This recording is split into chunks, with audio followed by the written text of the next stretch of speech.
Waktu itu kita di Jakarta, pemerintahnya punya saham di perusahaan bir. Saya ketika mulai tugas saya bilang, buat apa pemerintah punya saham di perusahaan bir? Karena perusahaan bir itu tidak punya unsur pembangunan. Pemerintah itu punya perusahaan yang punya tugas melakukan pembangunan. Perusahaan untuk bangun jalan, perusahaan bangun jembatan, bangun waduk, bangun rumah, bangun gedung, bangun airport. Itu punya perusahaan milik negara. Tapi kalau bikin bir, apa coba fungsi pembangunannya? Betul tidak? Nggak ada fungsinya kan? Jadi saya bilang, sementara uangnya di situ nilainya lebih dari satu, saya bilang kita mau jual saja saham itu biar uangnya bisa dipakai untuk bikin air bersih. Bukan air minum nih, bukan air bir, air bersih. Buat bikin sekolah, bikin rumah sakit. Apa yang terjadi?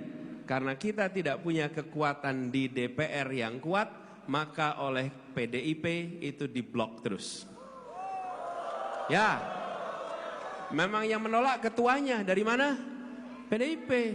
Akhirnya tidak bisa dijual. Karena itulah kenapa kita harus bekerja keras. Bukan hanya untuk eksekutif, tapi juga untuk Jadi saya tanya nih, kalau untuk Pilpres nomornya berapa? Nomornya berapa? Angkat tangannya. Angkat tangannya. Nomornya berapa? 1. Kalau untuk Pileg, partainya apa? Nih, tergantung warna kerudungnya nih. Ada 4. Nah, urut abjad ya. Urut abjad. Nasdem, PKB, PKS, Umat. Sekali lagi.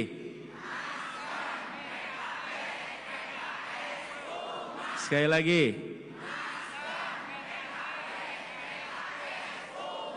Kita harus sama-sama kampanyekan.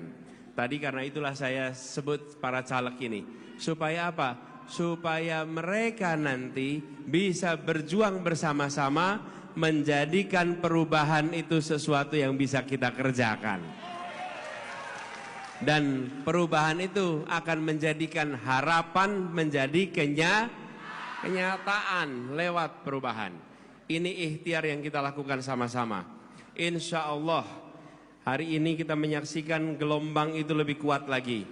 Memang seperti dikatakan tadi, kami ini posternya sedikit, balihonya sedikit, tapi insya Allah gagasannya banyak dan hati yang bekerja bersama adalah hati orang-orang yang ikhlas.